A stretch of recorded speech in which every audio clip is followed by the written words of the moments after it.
திங்கட்கிழமையில் சோமவார விரதம் இருந்து நாம் வேண்டியதை வேண்ட சிவன் அருளால் அனைத்தும் கிடைக்கப்பெறலாம் என்று முன்னோர்கள் சொல்லியுள்ளார்கள்.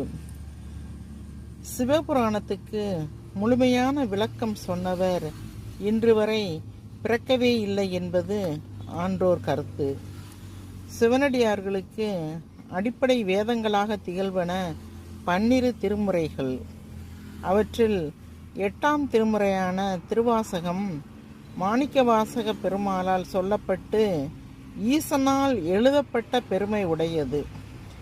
51 பதிகங்களையும் 658 வரிகளையும் கொண்டது திருவாசகம். சகலமும் ஈசனுள் ஒடுங்கும் பூலி காலத்தில் ஈசன் மகிழ கேட்டு ரசிக்க உருவானதே திருவாசகம். ஈசனை வேண்டுவது